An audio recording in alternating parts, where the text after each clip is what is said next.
Bonsoir à tous. On va commencer notre activité de cette soirée, qui n'est autre que l'atelier sur comment créer une entreprise aux États-Unis. Et je crois que ceux qui sont dans la salle ont choisi la bonne part, car ici, vous seront données des informations. On est souvent habitué à des bouches à l'oreille. Balobaki, balobaki, balobaki. Et avec les balobaki, c'est difficile de bâtir quelque chose avec des bonnes informations. Alors d'où on va chercher la bonne source. Et aujourd'hui, la source qu'on va exploiter, ou la source avec laquelle on va travailler, elle se trouve sur l'écran. On a enlevé sa photo. C'est Maman Marie, Djemo qui va, Djunga aussi, n'est-ce pas? Djemo, pas Djunga. Maman Marie, Djemo, et elle s'y connaît, et elle va partager avec nous comment est-ce qu'on fait pour établir un business aux États-Unis. Et si vous êtes intéressé, vous qui nous suivez en ligne ou bien dans la salle, la vidéo sera postée sur Facebook. Vous pouvez revenir pour écouter et voir. Ou si vous avez des questions, écrivez des questions sur un bout de papier. Vous allez la poser à l'expert. Elle va nous répondre par rapport aux différents besoins que nous avons. Car nous savons qu'il y a possibilité d'être indépendant financier dans ces pays. Et il est très important que nous puissions savoir comment est-ce que les systèmes jouent. Si on n'apprend pas comment les systèmes fonctionnent, on sera toujours employé par quelqu'un. Et si on devient employeur, ça, c'est vraiment la bonne chose et nous allons nous épanouir. Amen. Sans plus tarder, j'aimerais que nous puissions prier avant de commencer et d'entrer dans la matière de cette soirée. Nous savons que Dieu dispose et les hommes proposent. Nous avions choisi une date pour nous rencontrer ici. Dieu a permis que nous puissions rencontrer sa fille, sa servante, qui a les informations qu'il faut pour l'épanouissement de plusieurs. Et nous allons prier que cette rencontre soit une source de bénédiction pour une personne. Je me souviens, il y a quelques années, on avait une rencontre comme ça, et une personne aujourd'hui a son shop de mécanique. Elle a suivi, ensuite elle a fait les suivis. Aujourd'hui, elle a eu les grants et tout ce qu'il fallait. Il a maintenant un business, son shop de mécanique. Et je crois qu'ici, une autre personne peut avoir une idée et Dieu fera ce que cette idée devienne un business. Alors, nous allons prier. Éternel Père des gloires, Maître des temps et des circonstances, nous te remercions du fait que tu nous as accordé les souffles de vie ce soir. Nous croyons, Père éternel, aussi longtemps que nous vivons, tu n'as pas fini avec nous, tu as des choses à faire avec nous. Nous croyons, éternel, que chaque saison peut engendrer une nouvelle dimension dans nos vies. Seigneur, nous recommandons ces instants entre tes mains. Nous prions que les informations qui seront partagées aujourd'hui, Seigneur, que tu nous aides à les utiliser comme il faut. Yahweh, laisse qu'au milieu de nous apparaissent des entrepreneurs, des entrepreneuses. Laisse que, Père éternel, au milieu de nous apparaissent des hommes et des femmes, des business. Laisse qu'au milieu de cette église apparaissent des gens qui ont des idées et qui vivent de ces idées. Père, bénis cette soirée, donne le courage, la force, la sagesse à ta servante de partager ces informations avec nous. Et donne-nous la force de les utiliser. Que nous ne soyons pas de ceux qui écoutent, qui reçoivent les informations et qui les jettent quelque part. Une fois que nous avions reçu ces informations, rends cela palpable, éternel, et que nous puissions voir des business paraître au milieu de nous. Père, au nom de Jésus, prends les contrôles de toute cette réunion. C'est dans la paix et dans la joie que nous sommes réunis. Ouvre les yeux, libère des visions, libère, éternel, des projets, et que ces projets prennent vie et esprit. C'est dans le nom de Jésus que nous avons ainsi prié et demandé. Amen. On va acclamer, on va inviter l'oratrice de cette soirée. Elle va s'approcher. Maman Marie, Djemo, c'est elle qui va nous parler ce soir sur les business, l'entrepreneuriat.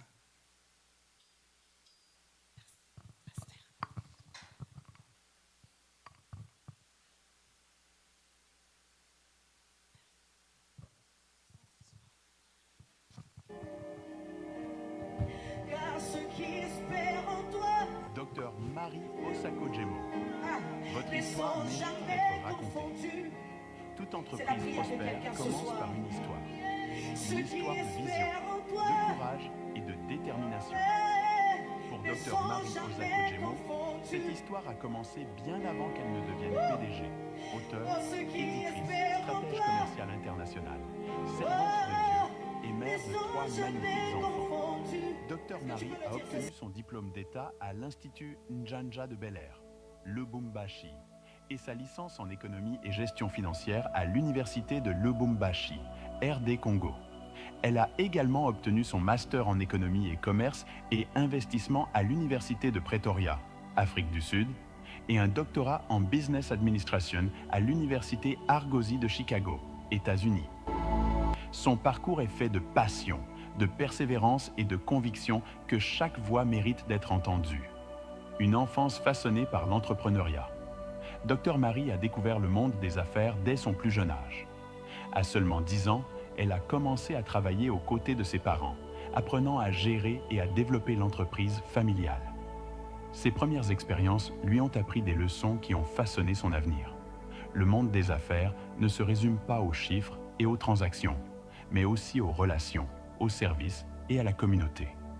Mes parents m'ont appris que le monde des affaires est avant tout humain, se souvient-elle. Il s'agit de comprendre leurs besoins, de les aider à s'épanouir et de créer des opportunités qui enrichissent chacun. Ces valeurs sont devenues le fondement de tout ce que Dr Marie allait construire plus tard.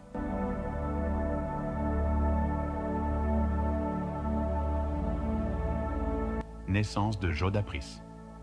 En 2016, le Dr Marie a fondé Jodapris IMBS, International Marketing Business Solutions, une entreprise basée dans la région de Chicago.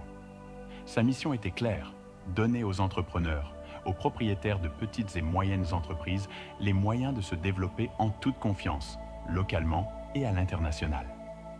Lorsque j'ai créé Jodapris, je voulais créer plus qu'une simple agence de marketing, explique-t-elle. Je voulais créer un pont entre les idées et l'impact, en aidant les entrepreneurs à comprendre que leurs histoires et leurs rêves ont une réelle valeur. Grâce à Jodapris, le Dr Marie et son équipe proposent des stratégies marketing innovantes, des conseils en développement commercial et des opportunités de réseautage international. Le tout conçu pour aider les entreprises à se démarquer et à réussir sur un marché de plus en plus mondialisé.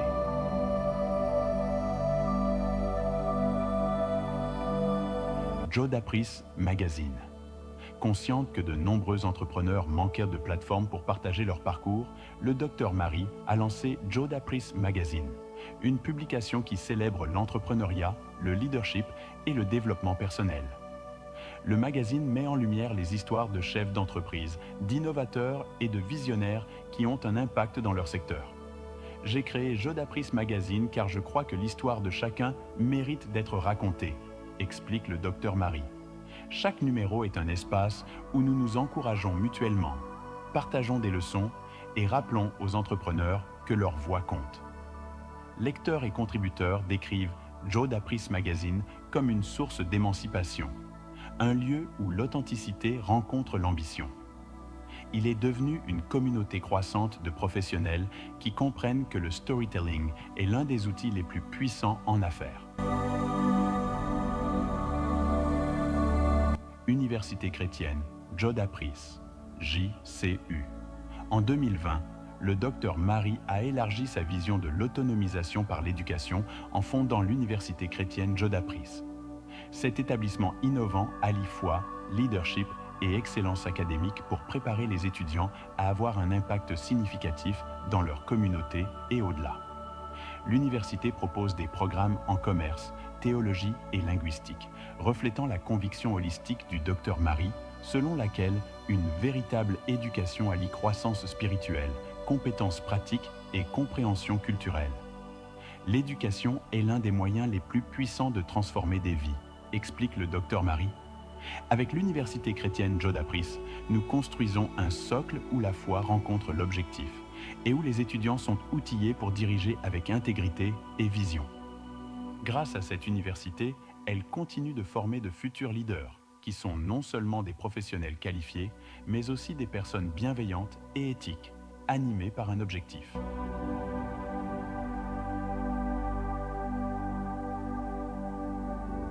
la Fondation Marie Osako, redonnée à la communauté. L'attachement du Dr Marie au service et à l'impact social l'a conduite à créer la Fondation Marie Osako, une organisation caritative vouée à l'autonomisation des personnes et des communautés défavorisées par l'éducation, le mentorat et des opportunités économiques. La Fondation vise à aider les jeunes et les femmes à accéder aux ressources, à la formation et aux outils qui leur permettent de devenir autonomes et de s'épanouir. Mon objectif a toujours été de redonner, explique le Dr Marie. La Fondation Marie Osako est un moyen de transmettre l'espoir, de veiller à ce qu'aucun rêve ne soit abandonné, faute d'opportunités. Grâce à cette fondation, le Dr Marie continue d'incarner sa mission de toujours, élever les autres et créer un changement positif et durable. Créer des liens et une communauté. Au-delà de ses rôles de PDG, d'éditrice et de formatrice, le Dr Marie est une organisatrice dynamique d'événements de réseautage et une stratège en développement commercial. Elle a le don de fédérer les gens, créant des événements et des expériences qui favorisent une véritable collaboration. Lorsque les gens se connectent, des choses extraordinaires se produisent, explique-t-elle. Mon objectif est de créer des occasions pour les entrepreneurs de se rencontrer, d'échanger et de se soutenir mutuellement. C'est ainsi que les communautés se développent et que les rêves deviennent réalité.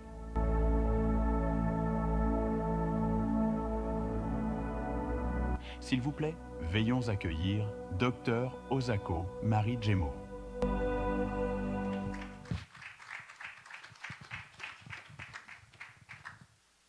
Merci pour cette opportunité. Ça fait du bien d'être ici en famille pour parler de l'entrepreneuriat. Alors, j'aimerais poser la question avant qu'on commence. Qui est déjà dans les affaires? Pas être dans les affaires. 2, 3 personnes, 4 personnes. Merci. Et qui a une idée, mais ne sait pas encore quoi faire? Bon, j'ai une idée, je veux me lancer dans les affaires, mais je cherche à savoir comment le faire. J'ai 2, c'est bon. Moi, je n'ai pas encore d'idée, je ne sais pas encore quoi je veux faire, mais je cherche à savoir s'il y a une opportunité pour moi que j'entre dans les affaires. Est-ce qu'il y a encore? OK? C'est bon? On est en train de couvrir toutes les plateformes, donc c'est bon. On va commencer par, dans mon introduction. Donc, dans l'introduction, j'aimerais me référer à la Bible. Nous savons que Jésus, c'est notre modèle. Et quand je regarde comment Jésus a commencé son ministère, il avait un business plan. Quand il est né, la Bible nous dit, à 12 ans, il s'est retrouvé dans le temple. Lui qui est la parole de Dieu, mais il est allé dans le temple pour apprendre de lui-même. Il est allé étudier les Écritures. Et quand nous lisons la Bible, nous voyons que à partir de 12 ans, jusqu'à quand il avait 30 ans, on n'avait pas entendu le ciel parler de Jésus. C'est quand il avait 30 ans, quand il est allé se faire baptiser, qu'ils ont maintenant entendu une voix dire « Voici, celui-ci est mon fils en qui j'ai mis toute mon affection. » Et moi, j'ai toujours demandé, me dit, bon, qui est-ce qu'il était tous ces temps? Pourquoi cette voix n'est pas arrivée avant? Ça a attendu qu'il puisse aller se baptiser pour que le ciel parle. Et quand il s'est baptisé, juste après ça, il est allé dans le désert. Il est allé faire 40 jours. Et quand nous lisons dans la Bible, les versets sont là. Je ne veux pas entrer dans trop de lecture, mais la Bible nous dit qu'il est allé là-bas pour se faire tenter, pour aller rencontrer le diable, en d'autres mots, pour aller face le problème qui va l'attendre dans son ministère. Donc nous voyons qu'il a pris le temps de se préparer, de 12 ans à 30 ans, le temps de la préparation. Après s'être préparé, il est allé se faire baptiser pour aller maintenant dans le désert, où il a fait 40 ans, en train de prier, en train de jeûner, pour maintenant se préparer à confronter le diable. Et après ça, il a été attaqué par le diable qui s'est présenté. Vous connaissez toute la Bible. Et à partir de là, il devait maintenant commencer le ministère. Il n'a pas commencé le ministère seul. Il a commencé d'abord par choisir les disciples. Il a formé les disciples. Il leur a donné la puissance. Et c'est après ça qu'il est allé maintenant faire le ministère. Donc je prends ça maintenant, je transcris ça dans les affaires. Vous pouvez avoir une très bonne idée, une très belle vision. Ça demande la formation personnelle, ça demande que vous puissiez étudier le marché, savoir à quoi vous serez buté, c'est-à-dire écrire un business plan, mettre les stratégies en place pour la visibilité. C'est l'annonce qui a été faite par le ciel. Dieu devait l'annoncer. Il devait dire, ok, le temps est arrivé maintenant que le monde puisse te voir. Et après ça, c'est alors maintenant qu'il a commencé le ministère. Donc, pour former un business qui sera durable, il y a des étapes que vous devez prendre. La première étape, c'est trouver l'idée et valider le projet. Je peux avoir une très bonne idée, mais si cette idée-là n'est pas fiable, si cette idée-là n'est pas applicable, ça sera juste something good que j'aurai dans ma tête. Je donne un exemple. Je sais tresser le cheveu. Et moi, je suis en train de dire, je veux faire le business ou je vais ouvrir un restaurant. Je ne sais pas bien préparer, mais je veux ouvrir un restaurant. Quand tu rencontres quelqu'un, un consultant dans les affaires, la première question qu'il va te poser, quelles sont tes compétences? Tu vas lui dire, je sais tresser le cheveu. Il va te poser la question, est-ce que tu as déjà pensé avoir un salon de coiffure? Non, moi je n'aime pas tresser les cheveux, j'aime seulement cuisiner. Est-ce que tu sais bien cuisiner? Non, je ne sais pas. Donc, tu veux te lancer dans une affaire où tu ne sais pas d'abord cuisiner. Donc, ça va te prendre du temps pour que tu apprennes d'abord. Et après ça, on ne sait pas si ce que tu vas préparer, les gens vont manger. On ne sait pas combien de restaurants il y a autour de toi. On ne sait pas quel genre de compétition tu auras. Mais quand tu fais de tresse, les gens t'apprécient. Les gens apprécient le tresse que tu fais. C'est une compétence que tu as. Donc, quelqu'un qui veut minimiser le risque va commencer par tresser les cheveux. Tu tressais d'abord for free. Maintenant, tu peux commencer à demander un $50, un $100, un $200. Donc, tu établis le business sur tes compétences. Qu'est-ce que tu aimes faire? Si c'est une idée que tu es en train de chercher, je veux faire les affaires, mais je ne sais pas encore qu'est-ce que je veux faire. Ma question pour toi, c'est quelle est ta compétence? Qu'est-ce que tu aimes faire dans ta vie? Qu'est-ce qui te rend à l'aise? Qu'est-ce qui te donne la joie? Quelle est la passion que tu as? La passion que tu as peut t'ouvrir les portes du marché. La passion que tu as peut t'aider à voir, ok, si je tresse les cheveux, comment est-ce que je peux m'améliorer pour que je puisse encore faire ça meilleur que la façon dont je le fais maintenant? Alors, une fois que tu identifies la passion que tu as et la compétence, là maintenant, tu peux faire l'étude, une petite étude. Ici, tu ne fais pas encore l'étude du marché, mais tu essaies de voir à tes alentours la concurrence qu'il y a. Quelqu'un qui est en train de faire les cheveux, est-ce qu'il y a des salons autour de moi? Tu étudies la concurrence. Après avoir étudié la concurrence, tu regardes la faisabilité. Quelle est la faisabilité? Je donne un exemple où tu veux faire les cheveux, mais tu te retrouves dans un milieu où tu es entouré de blancs. Les blancs ne vont pas se faire tresser les cheveux comme nous, le noir, on est en train de tresser les cheveux. Donc, le milieu dans lequel tu es, même si ton idée est viable, même si la possibilité de le faire est là, mais tu ne sauras pas le faire dans ton environnement parce que là, les gens avec qui tu es entouré ne sauront pas utiliser ton service. Donc, la même chose avec le produit que tu veux vendre. Tu regardes quelle est la faisabilité de ces business que je veux faire. Sur base de ça, ça va te donner une idée de comment est-ce que tu peux accéder à la faisabilité.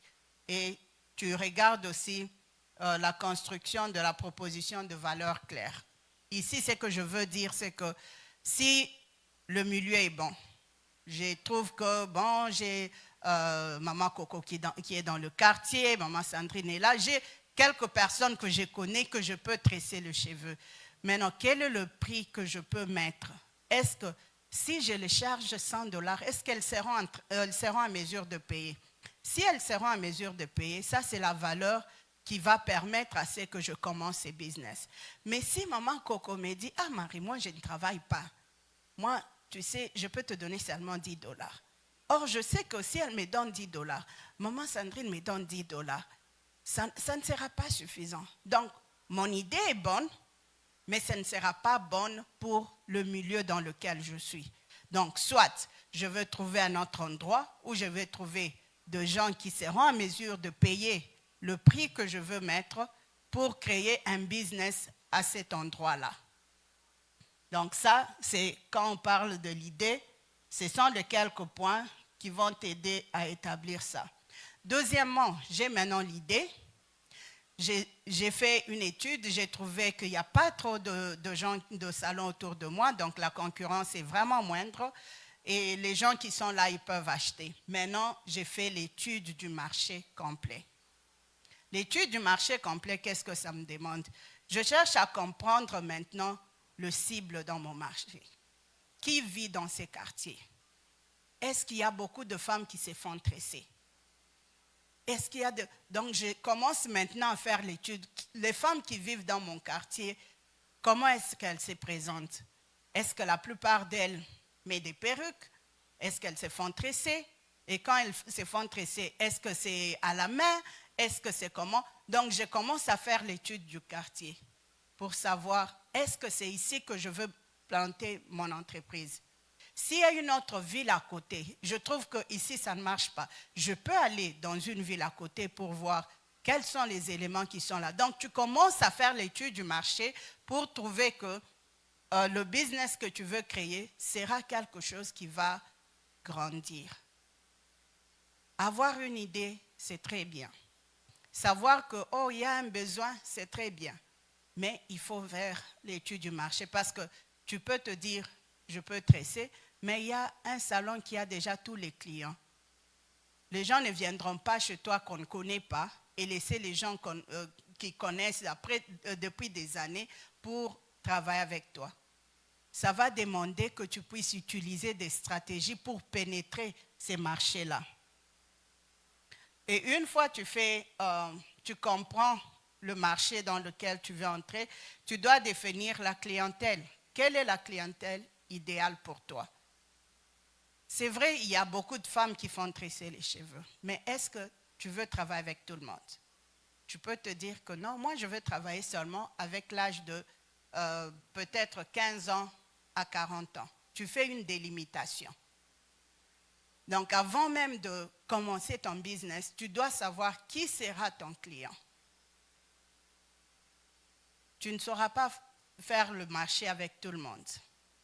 Tu dois délimiter les gens avec qui tu dois travailler, ou bien l'âge. Ça peut être l'âge, ça peut être le territoire, ça peut être... Tu définis qui sera ton client. Et une fois que tu fais ça, tu peux maintenant identifier les tendances et les besoins non satisfaits. Ici, c'est quoi? Il y a déjà quelques salons autour de toi. Tu vois que le potentiel est là. Il y a des gens qui peuvent utiliser tes services et tu commences maintenant à identifier ceux-là qui donnent des services déjà, qu'est-ce qu'ils ne donnent pas? Si dans ces salons, ils font de tresses, quel genre de tresses ils ne font pas. Tu peux commencer à faire ce qu'on appelle le survey. Tu commences à faire des petits surveys. Les gens qui vont là-bas, qu'est-ce que tu aimes dans ces salons et qu'est-ce que tu n'aimes pas? Qu'est-ce que tu aimerais trouver dans ces salons? Et là, ça te donne les gaps. Quand tu viens avec le gap, même s'il y a de la concurrence, le gap va créer un chemin pour toi pour que tu puisses t'établir en tant que business et tu seras successful. Et quatrièmement, tu vas faire l'analyse de risques et des opportunités. Quels sont les risques pour que tu ouvres ton business dans cet endroit-là? Et quelles sont les opportunités? Le risque, comme je l'ai dit avant, tu te retrouves, tu veux faire les cheveux, vraiment tout va bien, mais tu te retrouves que tu es entouré de gens qui peut-être ne peuvent pas porter tes tresses. Il y a l'opportunité pour toi d'ouvrir, mais ça peut ne pas être suffisant. Peut-être que le prix que tu veux mettre pour que ton business puisse s'asseoir ne sera pas payé dans cet endroit-là. Alors, tu dois revoir pour dire, OK, l'idée est bonne, la communauté est bonne, le marché est bon, il y a des gaps, mais quel est le risque pour que je commence maintenant? Il y a des moments où tu peux commencer un business, ça semble être bon, ça semble qu'il y a des opportunités, tu as fait l'étude du marché, mais tu as oublié de regarder du côté économique du pays. Est-ce que, de la façon dont l'économie est en train d'évoluer, si je commence ces genres de business maintenant, est-ce que ça va marcher? Donc, quand on fait l'étude du marché, on ne regarde pas seulement le marché, mais il y a beaucoup d'indicateurs qu'on peut regarder. Si tu veux te lancer dans les affaires de quoi? De real estate, ce n'est qu'un exemple que je prends. Tu ne vas pas seulement regarder pour dire, oh, il y a de belles maisons ici, je peux acheter de maisons, je commence à faire des flips ou bien je mets ça à location. Tu peux aussi regarder, économiquement parlant, est-ce qu'en ce moment ici, les gens peuvent acheter? S'il y a un taux qui est en train de baisser très rapidement, tu te dis, c'est le temps d'acheter. Pourquoi? Parce que c'est un bon moment. Comme ça, quand le temps va commencer à monter, moi, je vais faire l'argent quand ça va monter. Mais si tu ne sais pas faire cette étude-là, tu peux acheter pendant que ce n'était pas le moment d'acheter. Tu achètes une maison à 400 000 $, 500 000 $, le temps que tu y mets, le travail et tout, tu veux flipper ça et directement le coût est bas. Et tu commences à te plaindre, j'ai perdu l'argent. Oui, tu as perdu l'argent parce que tu n'as pas fait l'étude de quoi? Du marché, la façon dont tu devais le faire. Alors, je vais vous donner 4 points qui permettent à ce que vous puissiez faire une très bonne étude de marché. On appelle ça matrice SWOT. SWOT, c'est en anglais. Je ne savais pas mettre ça en français. Donc, le SWOT, c'est Strength, Weakness, Opportunity and Threat. Donc, si je veux littéralement dire, ça sera Strength, ça sera force, faiblesse, opportunité et menace.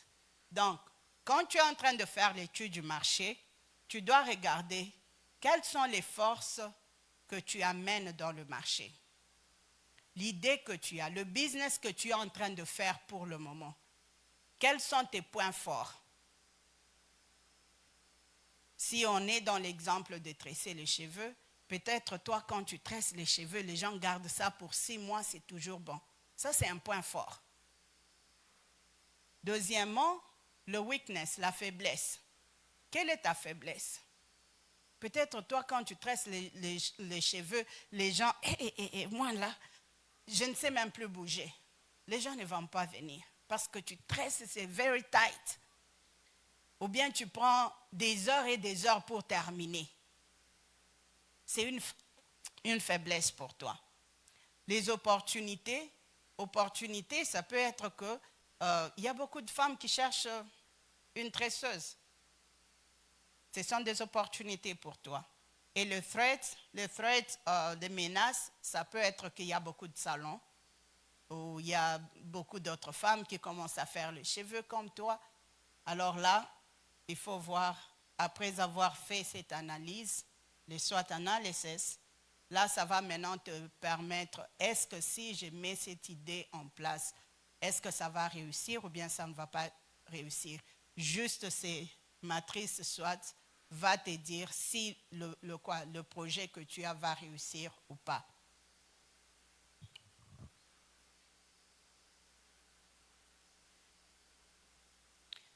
Maintenant qu'on a fait notre étude du marché, on va maintenant établir le modèle des affaires. Quel genre de modèle on va établir? Tu peux prendre 2, 3 salons de coiffure, mais chacun a un modèle spécifique. Si tu veux que ton business puisse évoluer, tu dois te rendre différent des autres. Il doit y avoir quelque chose de différent chez toi qu'on ne peut pas trouver chez l'autre.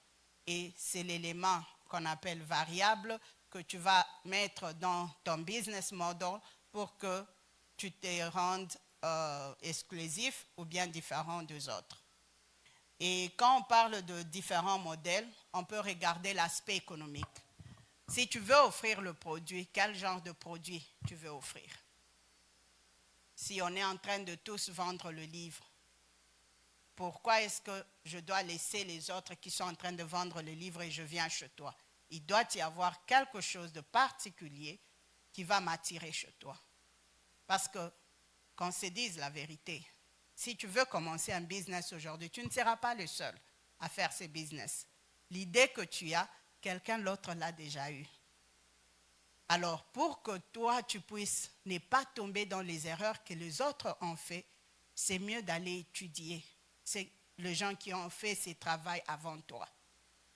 Regarde le modèle qui ont été faits avant toi.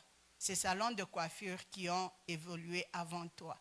Qu'est-ce qu'ils ont fait pour que ça réussisse et qu'est-ce qu'ils ont fait pour que ça échoue? Il y en a qui sont sur le marché, qui ont commencé il y a des années et qui continuent à réussir. Mais il y en a aussi qui sont dans le marché, qui sont entrés 2-3 ans, disparaissent. Tu peux étudier pourquoi ça a disparu et pourquoi les autres continuent. Cette étude-là, ça peut te prendre du temps, mais ça sera bénéfique parce que ça va te donner des éléments qui vont t'aider à rester longtemps dans le marché. Donc, tu peux regarder, ça peut être du côté produit, ça peut être du côté service. Peut-être les autres ne donnent pas l'abonnement. Toi, tu peux amener l'abonnement. Tu peux te dire, OK, ils n'ont pas l'abonnement dans les salons. Moi, je veux créer l'abonnement. Au lieu que les gens commencent à payer $100 quand ils viennent demander le service, ils vont s'abonner et chaque mois, ils vont commencer à donner $10. $10, ça fait 8 mois pour faire le $100. Ça peut être pas économique pas avantageux dans un premier temps, mais plus tu évolues. Si quelqu'un trouve qu'au lieu de dépenser $100 du coup, il peut donner $10, ça peut l'intéresser. Et là, au lieu de jouer sur le prix, ou bien la valeur de quoi que tu es en train de recevoir sur le revenu, tu peux jouer sur le nombre de gens que tu attires. Et là, au lieu que tu puisses avoir peut-être 2-3 personnes qui te payent $100, tu as 10-20 personnes. Pourquoi? Parce qu'ils viennent pour l'abonnement. Oh, c'est seulement $10. Et puis, je peux payer pour 10 mois pour quelque chose que je peux... C'est facile de sortir un $10 que de sortir $100. Mais je sais qu'il y a des gens qui disent « I just want to get done with this ». Donc, je paye mon $100 et je disparais. Mais la plupart du temps, les gens qui payent moins, ils vont se dire, vous savez, c'est facile de payer ces $10, comme ça j'évolue. Et là, pour toi, c'est avantageux parce que ça te permet de miser sur le nombre de gens qui viennent vers toi. Et là, déjà, ça parle aussi de quoi? Plateforme, donc tout ce que vous pouvez mettre qui peut être plus bénéfique pour vous. Et ça va vous aider à déterminer comment l'entreprise gagne l'argent. Et c'est déjà l'exemple que j'ai déjà donné là. On va maintenant parler brièvement de quoi? De business plan. vous avez maintenant l'étude du marché fait. Vous avez établi votre business model. Maintenant, vous devez établir le plan. Il y a des gens qui m'ont posé des questions. Est-ce que c'est nécessaire que je puisse avoir un business plan? J'ai mon idée, j'ai fait l'étude du marché rapide. Je peux juste commencer le business. Bon, c'est bien, tu peux commencer le business. Mais quand tu fais le business plan, en anglais on dit c'est roadmap. En français, je ne sais pas si je peux traduire ça. Roadmap. Donc, tout le monde m'entend. Roadmap. Donc, c'est le map, plan d'action. Something like that. Donc, c'est un plan d'action. Donc, quand tu as un business plan, ça te permet de savoir, OK, quelle est ma vision? Quelle est ma mission? Comment est-ce que je peux prendre cette idée et l'établir? Quels sont les éléments que j'ai trouvés quand j'ai fait l'étude du marché? Comment est-ce que je veux faire le marketing? Quels sont les risques que je veux prendre en prenant ces business? Quelles sont les opportunités? Quels sont les challenges? Et le financement, comment je vais le trouver? Les clients, comment je vais le... Donc, ça te permet d'établir toute une vie de ton entreprise. Donc, quand tu commences avec un business plan, ça te donne des éléments essentiels pour commencer le business. Ça te donne le genre de l'analyse du marché qu'on a fait avant. Ça va te donner maintenant comment structurer ça.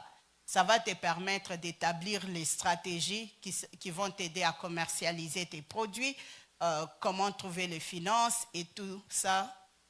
Ça va t'aider à bien présenter ton plan avant d'y sauter, avant de commencer le business.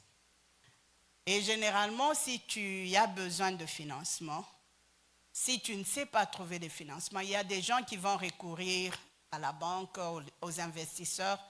Les gens sérieux vont te demander un business plan. Tu ne vas pas leur donner ta tête. Il y a des gens qui ont dit, non, moi j'ai tout ça dans la tête. Je sais déjà comment ça va se passer, je sais comment ça va se dérouler, mais montre-moi, non, c'est dans ma tête. Je ne veux pas ouvrir ta tête pour voir ça. Les business plans doivent s'écrire. Tu dois écrire, tu dois rédiger ton business plan. On aura une séance parce que ça, c'est quelque chose qui demande une élaboration. Donc, ça, on aura une séance où on va aller step by step pour montrer comment est-ce que tu peux élaborer un business plan. Aujourd'hui, c'est une introduction et j'ai voulu juste donner quelques points. Et quand tu fais ton business plan, là, tu sais même établir quelles sont les erreurs que tu dois éviter et quels sont les avantages que tu dois considérer. Une fois que tu as le business plan, maintenant là, tu dois structurer le business. Est-ce que tu veux faire un LLC? Est-ce que ça sera à profit comme corporation? Est-ce que ça sera une société ONG? Not for profit, donc sans profit. Ou bien ça sera juste un partnership, tu as besoin de partenaires avec lesquels tu vas travailler. Donc tu essaies de voir la structure qui va marcher avec ton business. Si tu veux travailler seul, tu dois chercher à voir si je veux faire un LLC, c'est-à-dire ce sera un business à profit. Si c'est un business à profit, comment ça se structure? Une fois que tu as ça, tu vas regarder, comme ici chez nous, Illinois, tu dois établir le EIN, qui est le Entrepreneurship Identification Number. Ça, je ne sais pas traduire en français. Donc, le EIN, c'est un numéro. C'est comme nous avons nos Social Security Number. Ça, c'est personnel. Maintenant, pour l'entreprise, tu as aussi un numéro d'identification pour l'entreprise. Donc, tu dois savoir que j'ai mon business plan, j'ai la structure de mon business, je dois établir le EIN pour mon entreprise. Et après avoir établi le EIN pour ton entreprise, tu dois choisir comment est-ce que tu vas faire la taxation pour ton entreprise. Tu dois établir cela. Et tout ça, quand tu as un business plan, tu as quelqu'un qui travaille avec toi sur le business plan, ils vont te guider sur comment est-ce que tu peux établir ça. Tu as ton IAN, tu as la structure de ton entreprise, tu as la façon dont tu vas payer les taxes. Là, tu es bien établi. Après ça, maintenant, tu vas faire les démarches de la création de l'entreprise. Pour le moment, tu peux aller en ligne toi-même. Tu peux créer une entreprise. Question de savoir, ici chez nous en Illinois, tu peux créer l'entreprise en allant sur le Secretary of State, sur le website pour créer l'entreprise. Mais si tu as besoin de l'aide, parce qu'à certains moments, tu peux faire toi-même les histoires, et puis tu vas mettre le roadblocks et tu ne sais pas comment évoluer. Si tu as des questions, on est là, on peut répondre aux questions. Et si tu veux que quelqu'un t'accompagne dans ça, nous sommes là aussi disponibles pour travailler avec toi, pour se rassurer que tu es en train d'ouvrir une entreprise avec les éléments qu'il faut. J'ai parlé de préparation de taxes, c'est ce qui va t'aider avec les obligations fiscales et sociales. Et puis tu vas te rassurer qu'il y a aussi la protection. Il y a l'assurance que tu dois payer pour ton business. Tu dois faire la marque déposée de ton business. Tu dois te rassurer que tu as le brevet, tu as le droit d'auteur si tu es en train d'écrire le livre. Donc, ça dépend de business que tu es en train de faire. Il y a certaines protections que tu dois prendre en place pour protéger ton identité dans les affaires.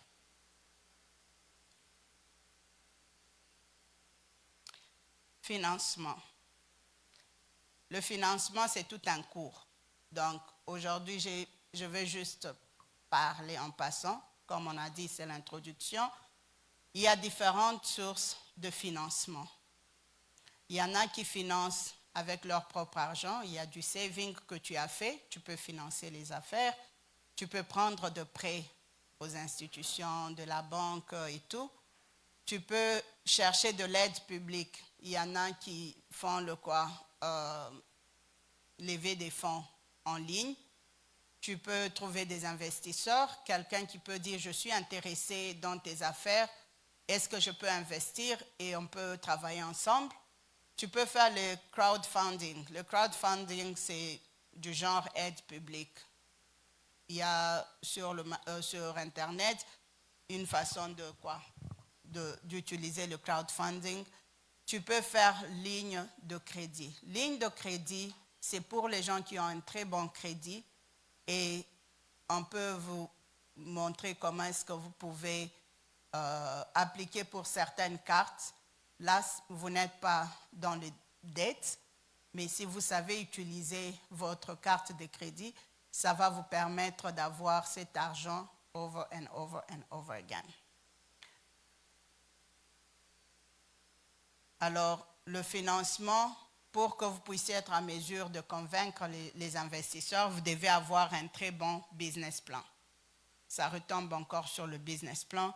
Le business plan va vous aider à bien élaborer un projet pour soumettre ça aux investisseurs, à la banque, partout où vous voulez soumettre ça. Et après avoir fait ça, vous serez maintenant en mesure de vous asseoir. Vous avez une idée où vous aurez l'argent. Vous vous asseyez et vous tracez un budget. Vous ne pouvez pas commencer un business sans tracer un budget. Ces budgets-là vont vous aider à comprendre que pour que je commence ce business ici, de quoi j'aurai besoin?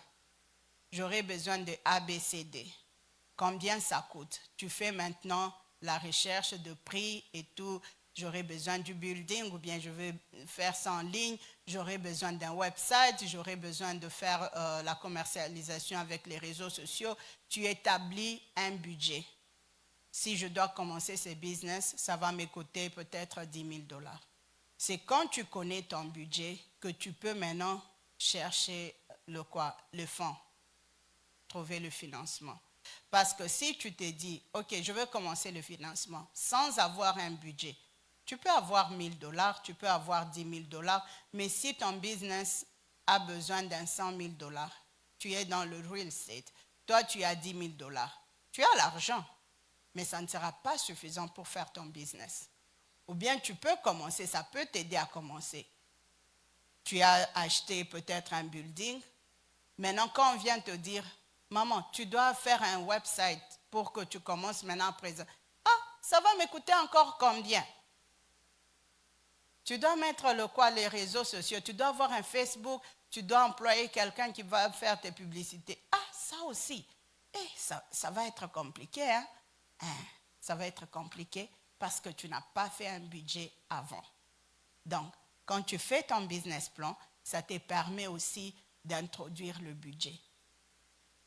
On ne dit pas que si tu as un budget, tu dois attendre que tu puisses avoir ces montants totaux pour commencer, pour te lancer dans les affaires. Non. Pour te lancer dans les affaires, tu as un budget. J'ai un budget de 100 000 $. Mais qu'est-ce que je dois faire? Tu dois répartir le projet. Il y a des histoires que tu peux commencer avec. Je donne un exemple. Si tu as besoin d'un website, tu as besoin de social media, tu as besoin de produits, tu as besoin de cela. Quand tu es en train de faire ton website, tu n'as pas encore besoin d'un local pour faire ton business. Tu peux commencer le business d'abord en ligne. Tu as déjà ton budget de 100 000 qui inclut aussi un building dans lequel tu veux travailler, mais tu commences par ce qui va t'aider avec la visibilité, avec le branding. Donc, tu commences par créer un website. Si tu sais le créer toi-même, c'est bon, tu vas garder l'argent, mais ne bricolez pas. Je peux être bonne à faire ce que je suis en train de faire. Si je ne sais pas faire le website, que je trouve quelqu'un qui peut m'aider à faire le website, ça peut faire ce que je dépense l'argent, mais que j'ai quelque chose de bien. Something that will stand out. Si je veux faire les flyers, si moi je ne sais pas le faire, que je trouve quelqu'un qui sait le faire et faire un arrangement avec cette personne. Si cette personne me dit, le website, ça va te coûter 4 000 $, un exemple. Je regarde, je dis, bon, est-ce que je peux faire un arrangement? Je te donne peut-être 50% maintenant. Le temps que tu termines, je vais ajouter les 50%. Et là, je suis sûre que quand la personne a terminé, j'aurai déjà cet argent pour lui donner. Donc, c'est bien de faire le budget, c'est bien de faire le business plan, mais il faut se rassurer que le budget que tu établis, ce n'est pas nécessaire que tu puisses avoir le montant complet pour commencer les affaires, mais au moins un minimum suffisant pour commencer quelque part. Et puis, un projet que je mets en bas ici, j'ai toujours dit, dans la vie, il y a de longs projets, de long terme, projets à long terme et des projets à court terme. Si je veux faire quelque chose à long terme et que je n'ai pas de financement, peut-être mon crédit n'est pas bon, je ne sais pas prendre l'argent à la banque. Peut-être mon crédit n'est pas bon, je ne sais pas prendre une ligne de crédit pour le credit card. Je dois trouver quelque chose de short term. Je trouve un petit business que je peux faire, je peux peut-être travailler. Ce n'est pas interdit que tu ailles travailler quelque part. Tu peux travailler quelque part. L'argent que tu vas réunir, tu commences à mettre un pourcentage à côté pour le business. Nous voulons que les gens soient indépendants, mais nous voulons aussi que les gens puissent utiliser toutes ces facultés, si je peux le dire, pour voir laquelle fonctionne avec vous, pour vous aider, pour éviter que vous vous lancez dans l'entrepreneuriat et puis tout bloque. Vous ne savez rien faire. Donc, on donne plusieurs options pour voir quelle est l'option qui va marcher pour vous. Et une fois que tu as ça, tu as le business plan, tu as le budget, tu as trouvé la façon dont tu auras l'argent. Maintenant, tu commences à bâtir ton business. Tu commences par construire ton image de marque. L'image de marque, tu commences d'abord ça dans tes pensées. si je veux vendre les habits, quel genre d'habits je veux vendre? Je ne veux pas vendre tout ce que les gens peuvent porter. Peut-être moi, je veux vendre seulement les boubous. Quel genre de boubous? Donc, tu es en train de narrow down ce que tu veux vendre. Tu crées une marque qui sera représentative de ce que tu es en train de présenter. Et une fois que tu as construit ça dans ta tête, maintenant, tu vas élaborer ça. Tu vas trouver un nom, une identité visuelle de ce que tu veux vendre. Même le nom que tu donnes à ton entreprise doit être un nom unique.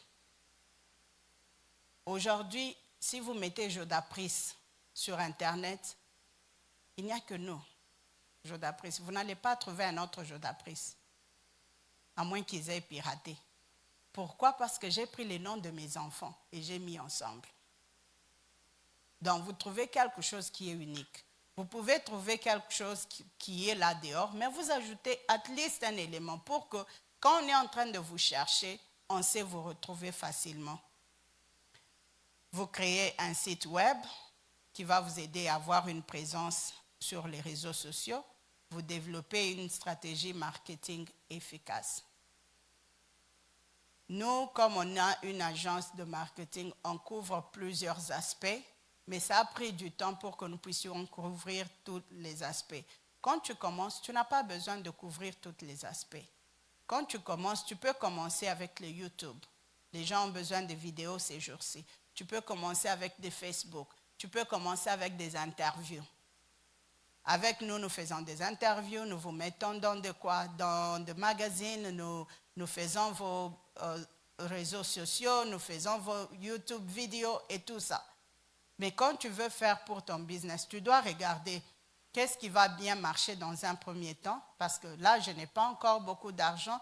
J'essaie de focaliser l'argent que j'ai quelque part. Et si tu as besoin de conseils sur ça, là, tu peux venir avec des questions bien spécifiques pour que les gens qui travaillent avec toi puissent t'aider.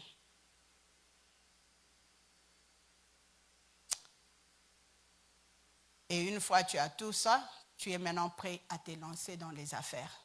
Et dans le lancement, tu commences par la préparation du plan de communication. Comment est-ce que tu vas communiquer avec tes clients?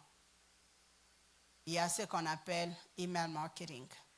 Tu peux établir un email marketing, tu peux établir de chats, tu peux établir de textes, tu peux établir, il y a différents moyens que tu peux établir pour communiquer avec la clientèle. Tu peux faire un test de produit ou de service. Ce que je suis en train de faire maintenant, c'est un test. Donc, je viens vous montrer de quoi est-ce que je suis capable. Donc, quand vous décidez de venir travailler avec nous, au moins vous avez une idée de comment est-ce que nous travaillons. Donc, si tu veux vendre les habits, tu peux faire un test. Tu peux faire l'exposition, les gens peuvent venir toucher. Donc, ça dépend de quel genre de test tu veux faire. Gérer le premier client et retour d'expérience est très, très important pour la période de lancement. Donc, quand on va terminer ici, j'aimerais avoir le feedback. Donc, je vais vous donner mon numéro et vous allez me donner le feedback. Le feedback va nous aider à comprendre qu'est-ce que les gens ont compris, qu'est-ce que les gens n'ont pas compris, qu'est-ce que les gens ont aimé, qu'est-ce que les gens n'ont pas aimé. C'est un survey qu'on va vous envoyer.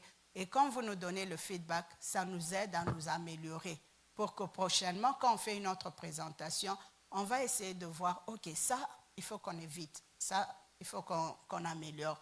Le feedback est très important. De la manière dont vous allez gérer vos premiers clients va vous aider à avancer ou à reculer. Maintenant que vous avez lancé votre entreprise, vous allez maintenant gérer le développement de l'entreprise. Comment gérer le développement de l'entreprise? Il y a le management et la délégation. Quand Jésus a commencé le ministère, bien qu'il était Dieu, bien qu'il avait toute la puissance en lui, il savait qu'il avait besoin des gens qui doivent travailler avec lui. J'ai toujours dit, tu es dans les affaires pour toi-même, ne les fais pas toi-même. You are in business for yourself, but don't do it yourself. il y a des partenaires que tu peux avoir, il y a des associés que tu peux avoir, il y a des gens qui peuvent te recommander chez d'autres personnes. Donc, quand tu entres dans les affaires, ne sois pas toi-même et toi. Tu restes là sans chercher de l'aide. Quand tu commences à avancer, tu peux avoir quelqu'un qui peut faire ton secrétariat, qui peut appeler les gens, tu peux parler avec quelqu'un pour dire est-ce que tu peux t'associer avec moi, comme ça, moi, comme j'offre, par exemple, moi je tresse les cheveux, toi tu fais le marketing. Comme ça, toi, tu peux venir, je te tresse les cheveux, toi tu fais mon marketing. Vous pouvez faire échange de quoi? De services.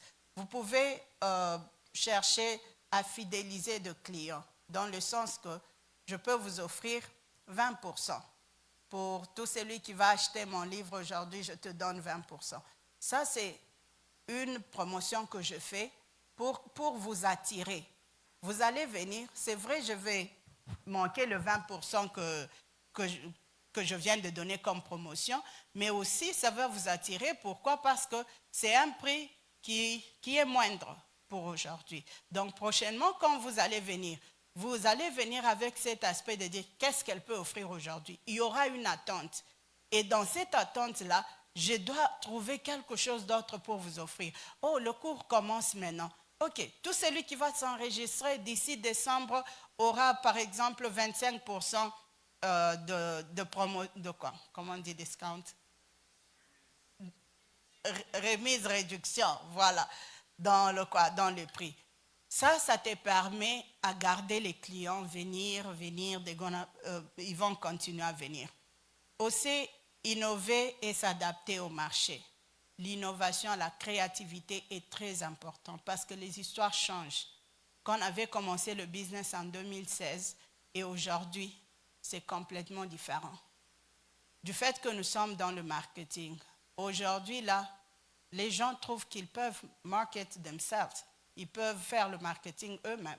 Il y a beaucoup d'applications. Avec les AI, quelqu'un peut seulement aller sur Internet, il fait les histoires lui-même, il présente. Mais j'ai toujours dit, le marketing, ce n'est pas mettre le flyer dehors. Le marketing, ce n'est pas aller sur YouTube et puis mettre votre website et tout. Il y a plus que ça dans le marketing.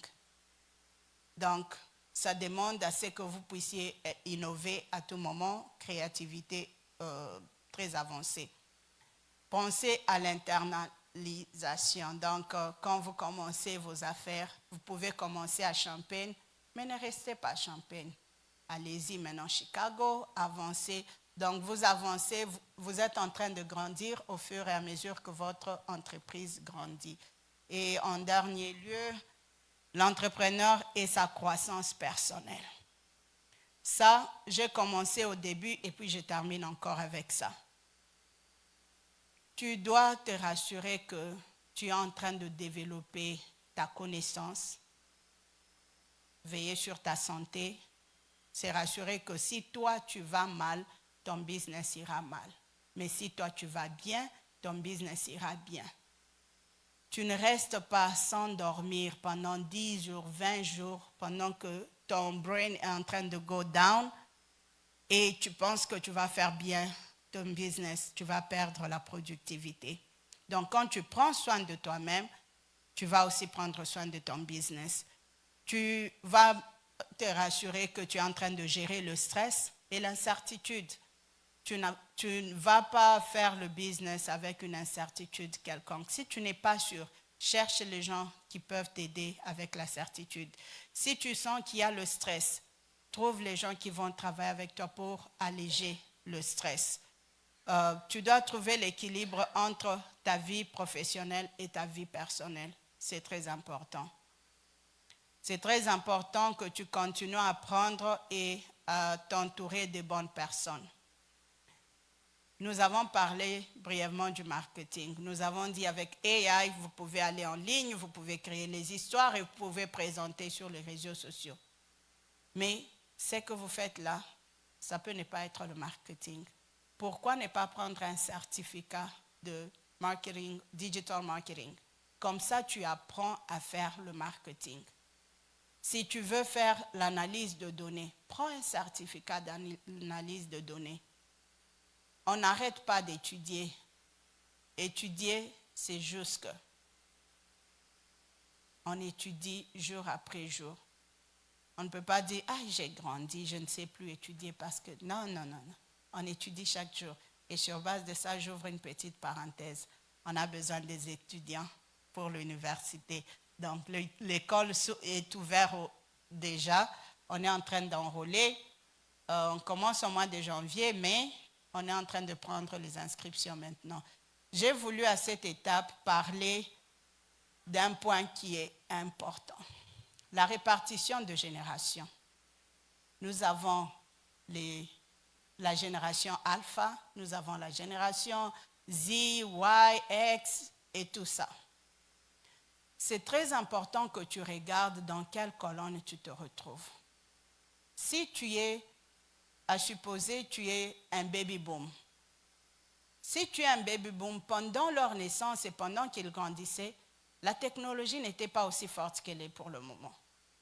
Donc, même aujourd'hui, là, tu es en train d'apprendre la technologie, mais tu ne seras pas aussi efficace que le Gen Z ou bien le Gen Alpha. Aujourd'hui, un enfant de 2 ans, tu lui donnes un téléphone, il est déjà capable de faire des histoires sur le téléphone. Nous, quand on était nés, on ne savait même pas la couleur du téléphone. Et les téléphones portables, il n'y en avait même pas. Je me rappelle, c'est ces téléphones-là, tu te fais un dring, dring, dring, dring. Tu tournes avant que tu n'appelles. Donc, avec l'évolution de la technologie, de l'économie et tout, tu dois regarder, moi je suis dans quelle colonne? Et dans la colonne où je suis, qu'est-ce qui est important pour moi? S'il y a quelque chose que tu es en train de faire, dont tu sais que toi, selon ta génération, tu ne sauras pas le faire, trouve quelqu'un de alpha qui peut t'aider dans cet acte-là, qui peut t'aider dans ces business-là. Et là, ça sera très intéressant. J'ai mis juste cette image juste pour brièvement donner l'explication de ce que je viens de dire. Je prends quelqu'un qui est un baby boom et quelqu'un qui est dans la génération Y. Baby boom, ce sont des gens qui misent beaucoup sur l'intégrité. Ce sont des gens qui sont dignes de confiance. Ils savent comment bâtir la confiance. Ils sont des gens qui sont autodisciplinés. Ce sont des gens capables de prendre le risque. Ce sont des gens qui ont une résistance au stress. Il va te dire, ah, makamboana nasi na monango. Donc, j'ai déjà vu. Donc, ça ne m'étonne pas. Ce sont des gens qui sont calmes. Mais quand on va génération Y, ce sont des gens qui sont très intelligents, très passionnés, très créatifs, très déterminés, très sûrs d'eux-mêmes, tout au point où, même s'ils sont en train de faire l'erreur, tellement qu'ils sont sûrs d'eux-mêmes, ils ne comprennent pas qu'ils sont dans l'erreur. Donc, quand vous vous retrouvez dans 2 générations différentes comme ça, vous pouvez vous entraider. Vous pouvez vous entraider parce que celui de génération Y ne comprend pas le risque. Il veut « I want everything and I want it now ». C'est la période de « everything is instant ». On a les histoires rapidement faites. Et dernière slide, juste un petit conseil et erreur que vous devez connaître pour quand vous voulez créer une entreprise. Vous devez vous rassurer que vous anticipez de risques d'échec. L'investissement que vous allez mettre, même si vous faites tout ce que je viens d'établir, cela ne veut pas dire que ça va réussir du premier coup. Parce qu'il y a toujours des aléas dans le business. Il y a toujours des aléas, des histoires qui peuvent vous échapper. Alors tu dois te mettre en tête déjà que quand je commence mon business, que tu anticipes, il peut y avoir de risques d'échec. Deuxièmement, concilier vie professionnelle et vie personnelle, c'est très important. C'est très important d'établir un plan marketing. Dans le plan de business, il y a un espace pour un plan de marketing. Comment est-ce que je veux faire la commercialisation? Parce que tu peux avoir des bons produits, des bons services, mais si personne ne connaît de ça, personne ne va venir chercher tes services. Donc, c'est important. Se méfier de Z à la création d'entreprise. Qu'est-ce que je veux dire de ça? quelqu'un qui veut venir t'aider, tu dois d'abord te rassurer que cette personne connaît. Et puis cette personne reste dans ma vision. Parce qu'on peut te dévier de ta vision. Parce que moi, quand je viens t'aider, j'ai ma façon de voir les choses. Mais non, toi, tu as aussi ta vision, tu as ta façon de voir les choses. C'est à toi de me communiquer ce que tu veux que nous puissions faire et ensemble, on va arriver à atteindre ton objectif. Mais si tu dis, ah, just do it the way you want. Oh, c'est toi qui as la vision, je vais te dérouter. Alors, c'est très important, quand quelqu'un vient travailler avec toi, que tu te rassures qu'il est dans ta vision. Et puis, s'entourer des bonnes personnes, des personnes qui viennent t'élever, non des personnes qui viennent toujours avec des négativités. Ah, this will not work. Toi, tu penses vraiment que tu vas réussir. D'ailleurs, là, toi-même, tu n'es même pas intelligent. Est-ce que tu penses que tu peux étudier en ligne? Tu vas commencer à dormir seulement. Toi, là, le business, ça ne va pas marcher. Laisse ça seulement. Et les négativités, tu les laisses. Va trouver les gens qui sont positifs, les gens qui vont t'encourager. Les erreurs que nous commettons souvent, c'est l'étude de marché incomplète. Je commence quelque chose, je ne termine pas, je vais toucher quelque chose d'autre, je ne termine pas, je vais toucher. Ça ne va pas t'aider. Si tu veux faire l'étude du marché, fais une étude du marché complète. Projet sous-capitalisé. Ton projet, parce que tu n'as pas bien fait ton budget, tu as pensé que ça sera 50 000 et tu te retrouves, c'est 100 000. Tu es bloqué. Tu as bien commencé, mais tu ne sauras pas finir parce que tu n'as pas bien capitalisé. Sous-estimer le business plan. C'est très important. Je pense que j'ai emphasized enough on that. Fixer des objectifs irréalisables. Donc, toi, tu penses que dès que tu commences le business, tu vas commencer à acheter des jets, tu vas commencer à voyager, tu vas commencer à faire ceci. Donc, tu ne comprends pas que le business, it's a step-by-step thing. Donc, tu commences avec une vision très grande, mais tu ne sais pas comment le réaliser. Tu veux prendre des visions qui sont réalisables, des projets que tu peux réaliser. Et puis, veille concurrentielle négligée. Ça, c'est quand on parle de la concurrence. C'est très important de voir qui fait les mêmes histoires que tu fais autour de toi. Apprends d'eux, mais ne tombe pas dans cette histoire de tomber dans la foule des erreurs que les autres ont commises. Je pense que je suis arrivée à la fin et si vous avez des questions, je vais les écouter. Je suis à la fin de mon exposé. Merci. Merci.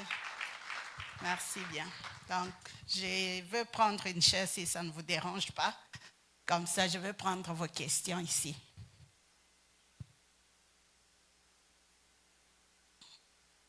Oui, papa pasteur.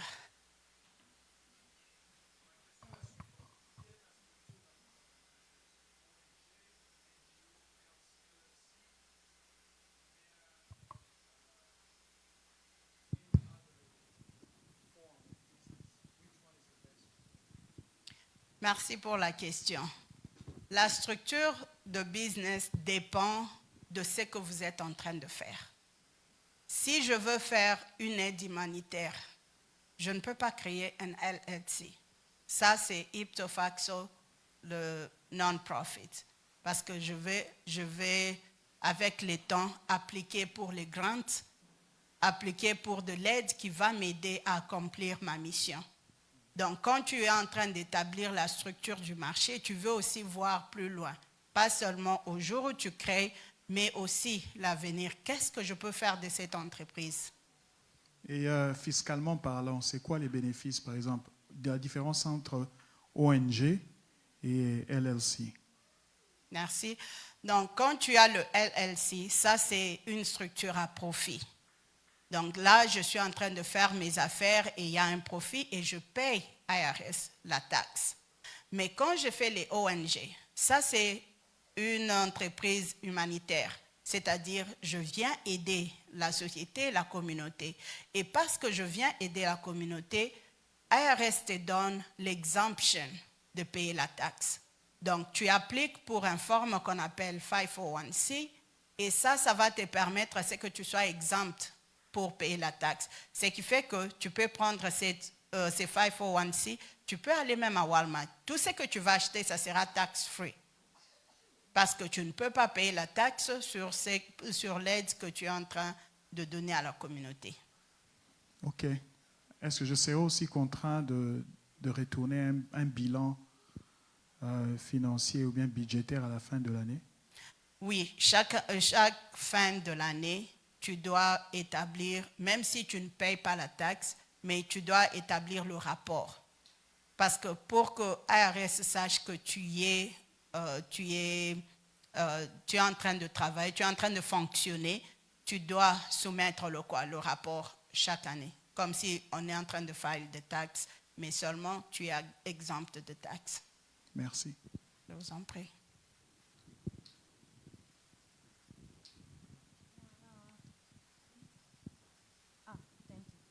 Je voulais savoir parce que tu as parlé de, je crois, EAN. Tu as parlé en français dans EIN. Il faut l'avoir à l'État d'Illinois. Je voulais savoir si quelqu'un qui crée l'entreprise, donc qui a seulement son entreprise sur les websites, pas en local, est-ce que cette personne aussi a besoin d'avoir ces numéros-là ou bien c'est seulement les personnes qui doivent avoir un local ou quoi? Merci pour la question. Donc, le EIN, c'est l'identification de l'entreprise de business. Que ce soit que tu fais en ligne, que tu fais dans un building ou où que ce soit, c'est ces numéros-là qui montrent que tu as une identification dans les affaires. Donc, tu dois avoir ça. C'est comme le matricule. Oui. Oui, oui.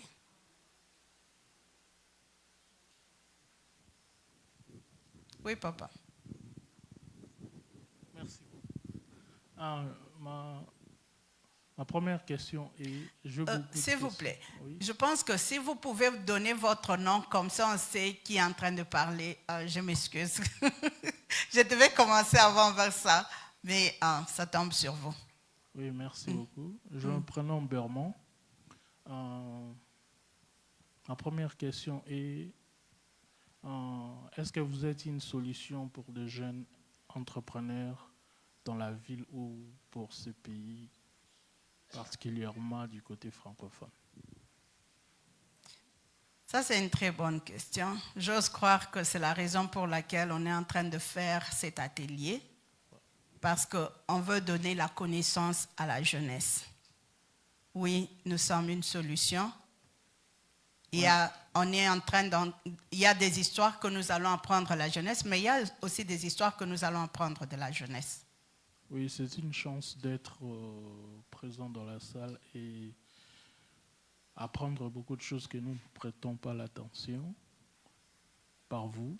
Merci d'être là aujourd'hui pour nous expliquer clairement beaucoup de choses qui est pour la création de business. Ma deuxième question est, est-ce que vous accompagnez les gens qui ont l'idée de business à réaliser cela et rédiger le projet? Oui, merci pour la question. Oui, nous sommes une consultation, je peux dire une entreprise de consultation et de marketing. Donc, nous accompagnons les gens, que ce soit juste avec des conseils, c'est là où la consultation advient, ou bien avec l'application, comme vous dites, la rédaction de business plan. Là, nous travaillons avec vous. Donc, nous allons commencer avec la consultation. Nous venons voir quelles sont vos idées. Est-ce que c'est réalisable? Est-ce qu'il y a des conseils à vous donner? Si on trouve qu'on peut travailler avec vous, là, maintenant, on passe à la deuxième étape. Parce que nous sommes comme un guichet unique. Donc, nous vous prenons de l'idée que vous avez. On fait avec vous la recherche du marché et on développe des stratégies ensemble qui vont faire à ce que vous puissiez réussir. Et puis, on fait la commercialisation, le marketing Et comme mon objectif, c'est de faire à ce que vous puissiez vous présenter devant les gens qui ont besoin de vos services, on va faire des interviews avec vous, on va vous présenter dans des magazines, on va vraiment construire votre brand pour se réaliser que vous grandissez dans le monde des affaires. Je vous en prie. Ok, merci. Une autre question? Bonjour, maman Mireille.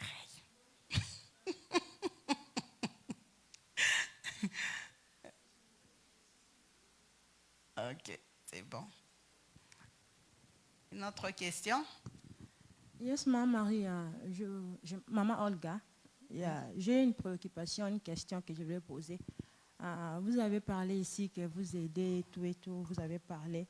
Je voulais savoir, alors si il y a quelqu'un qui a son business au pays, mais pas ici, est-ce que cette personne peut aussi bénéficier de tout ce que vous avez parlé par rapport, je vais prendre l'exemple, peut-être si la personne a besoin d'une ligne de crédit, vous avez parlé de la ligne de crédit, vous avez parlé d'aide publique, toutes ces choses-là que vous avez étalées, vous avez parlé de ça. Est-ce que cette personne aussi est éligible à avoir, peut-être une personne qui a une boulangerie peut-être au pays et qui veut avoir un soutien financier, est-ce que la personne est aussi éligible pour demander ça à partir d'ici? Merci, Maman Oka. Maintenant, ma question à toi, c'est que la personne vit ici et les affaires au Congo, ou bien la personne vit aussi au Congo? Non, la personne est ici. Mais la personne est ici, mais la personne a des affaires, a fait des affaires au Congo, quoi. Je vais donner un exemple, peut-être la personne qui a une boulangerie au Congo et qui a besoin peut-être d'agrandir son business. Est-ce que la personne aussi est éligible à avoir un crédit? Parce que vous avez cité plusieurs sortes de crédits. Oui, vous avez parlé j'avais écrit ça, la ligne de crédit, aide publique, trouver les investisseurs, tout et tout. Est-ce que cette personne aussi est éligible? Ou bien c'est seulement la personne doit être sur place aux États-Unis? Ou bien l'entreprise doit être sur place, ou bien n'importe quel pays? Bon, quand la personne est ici et le business est ici, il y a plus d'opportunités. Quand la personne est au pays, il y a certaines limitations sur les fonds qu'ils peuvent acquérir à partir des États-Unis. Si par exemple tu veux travailler avec les investisseurs, il faut que ces investisseurs acceptent de travailler avec toi dans un business qui est en dehors du pays. Si on veut parler de ligne de crédit, la plupart des banques, ils vont te demander à ce que les business soient ici. Donc, ça dépend de quelle banque tu veux travailler avec. Il y a certaines contraintes, mais la personne peut prendre le conseil et appliquer ça dans le pays dans lequel il est. Si la personne est ici, il y a certaines histoires de financement qu'il peut trouver. Si, par exemple, il a un bon crédit, on peut l'aider à établir quelque chose ici et acquérir l'argent sur base d'un business qu'il crée ici. Et une fois que tu as l'argent, tu peux utiliser ça à ton bon escient. Pour autant que tu es en train quand tu as par exemple le ligne de crédit, pour autant que tu es en train de repayer dans ta carte, personne ne sera derrière toi. Ok, merci. Je t'en prie. Moi, c'est Maman Astrid. Ma question, je peux dire compris, mais la question, c'est de savoir, comme vous venez de dire, vous pouvez aider à établir, à nous aider. Si vous avez l'idée, on peut venir vous consulter, tout ça. Mais je voulais savoir comment vous faites, quelles sont les étapes pour aider la personne et comment vous avez aussi des prix. Je ne crois pas que vous faites ça gratuitement. Donc, il y a des procédures, des prix, des tarifs, comment vous faites. Et puis, je voulais aussi savoir la différence pour vous faites aussi des différences des prix par rapport à la personne qui veut créer une entreprise, une entreprise productive ou bien les ONG. Vous faites la différence des prix ou comment ça s'est passé gratuitement comme ça, ou bien si vous pouvez nous donner l'idée comment commencer, comment vous consulter. La première étape, c'est gratuit. La deuxième étape, vous allez faire ceci, cela, et puis on continue. Vraiment, merci, Maman Astrid. Donc, il y a quelques étapes. La première étape, c'est une consultation. Je ne charge pas pour que tu puisses prendre rendez-vous avec moi pour la première fois, parce que je veux d'abord t'écouter, je veux savoir si l'idée que tu as est viable, est-ce qu'on peut travailler avec toi. Une fois on écoute, on trouve que c'est un projet sur lequel on peut travailler. Là, maintenant, il y aura un tarif. Et le tarif est différent. Si quelqu'un veut créer un LLC, c'est différent de celui qui veut créer ONG, parce que avant même que nous puissions vous taxer, quand vous allez sur le website de Illinois, le LLC est moins coûteux que le ONG. Pourquoi? Parce qu'il y a beaucoup de documents qu'il faut soumettre pour le ONG. Donc nous prenons tout ça en considération quand on est en train de mettre le prix que nous allons vous demander. J'ai répondu à la question. Ce n'est pas tout gratuitement. Donc, il y a de prix et quand vous venez, mais on essaie toujours de travailler avec vous pour que, à certains moments, on peut donner des discounts, on peut donner un paiement, un plan de paiement. Ou si on dit, par exemple, quand vous venez, j'ai dit le website c'est 2500, tu peux me dire, ah, Maman Marie, vraiment, je n'ai pas 2500. OK, tu peux payer peut-être 50% maintenant, et puis tu payes 25% quand on termine. Et puis donc on s'arrange pour que l'argent ne soit pas un problème pour vous freiner à ne pas continuer avec vos affaires. Oui, papa. Excusez-moi de revenir, mais je veux profiter parce qu'il y a des gens et j'ai une idée que je veux partager avec vous. L'idée est parce que moi, je suis venu pour prendre la solution en ce qui concerne ce que je cherche. Okay. Ce que je cherche, et beaucoup de gens qui sont là ne sont pas venus juste pour apprendre, mais entrer en action. Le problème qui dérange aujourd'hui, l'emploi n'est plus facile comme auparavant. Et les gens veulent créer leur propre business. S'ils n'ont pas la possibilité de créer eux-mêmes, quand même profiter d'être parmi un groupe de business. Donc, ce qui veut dire, une idée peut être là, et beaucoup d'autres soit peuvent être des investisseurs, ou les autres peuvent travailler aussi, mais vous soyez la solution pour nous.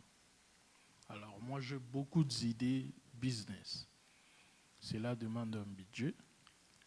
Par exemple, nous-mêmes, ou soit le membre qui vont venir vers vous, donc peut financer ce projet, tout comme peuvent travailler aussi.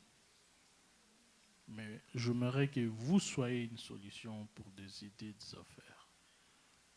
Donc, je vous promets que je vais vous présenter quelques bonnes idées des affaires, mais nous allons aussi solliciter beaucoup de gens qui peuvent financer le projet et bénéficieront de leur pourcentage d'intérêt. Donc, c'est un peu ça. Merci bien. Ce qu'il a donné là, c'est aussi une bonne idée. Si vous n'êtes pas en mesure de faire le projet seul, trouve les gens qui peuvent travailler avec vous. Dans un premier temps, tu peux trouver des gens qui peuvent travailler avec vous dans un projet. Ça va permettre à ce que celui-ci amène 5%, 10%, 20%. Vous mettez l'argent ensemble et vous accomplissez le projet. C'est quelque chose qui est aussi faisable et on va vous accompagner. Bonsoir, Maman Marie, c'est Maman Philo. Je voulais juste te demander si le processus peut être différent pour une personne qui veut commencer un business nouvellement et une personne qui veut juste faire la continuité d'un service qui est déjà sur le marché. Tel que pour quelqu'un qui veut s'est lancé dans le business, je veux dire les laundromats ou bien le car wash, et quelqu'un qui veut créer une nouvelle business, il y a quand même des étapes pour celui qui veut commencer un nouveau business et celui-là qui veut juste continuer ce business qui est déjà en place. Merci. Merci, Maman Philo. Oui, il y a une grande différence. Parce que si quelqu'un est déjà dans les affaires, même quand cette personne vient chez nous, ce sont de services spécifiques dont ils ont besoin. Parce qu'ils sont déjà établis, vous n'allez pas encore leur demander de trouver un IAN ou bien faire ceci. Donc, ils ont besoin d'un service spécifique et vous travaillez avec eux dans cette spécification-là. Ça peut être qu'ils ont déjà le car wash. Qu'est-ce qu'ils ont besoin? Ils ont besoin de la publicité. Ils veulent promouvoir leur car wash. Donc, ils ont besoin de la clientèle. Donc, c'est que nous allons leur offrir, ça sera juste le service de marketing. C'est ce que nous allons leur offrir. Peut-être trouver le partenariat avec d'autres entreprises, les stores, c'est quoi? Les magasins de la place qui peuvent commencer à leur envoyer les gens qui achètent chez eux. Donc, trouver une affiliation quelconque qui peut permettre à ce que les autres entreprises s'arrangent avec eux. Donc, c'est une forme de marketing pour promouvoir quelque chose de comme ça. Et celui qui vient à peine de commencer, les étapes sont différentes. On va voir où est-ce qu'ils en sont. Est-ce qu'ils sont juste à l'idée? Ou bien peut-être ils avaient déjà commencé, ils ont déjà un IAN, mais ils ne savaient pas qu'il fallait établir un business plan. Là, maintenant, on va leur montrer. Et quand nous travaillons avec les gens, on va vous donner les deux possibilités. On vous donne l'information. Si vous trouvez que vous pouvez faire vous-même, on ne va pas vous bloquer. Mais si vous voulez travailler avec nous, on va vous donner aussi la procédure. Comment est-ce que vous pouvez travailler avec nous? Notre objectif, c'est que vous puissiez être successful in the long run.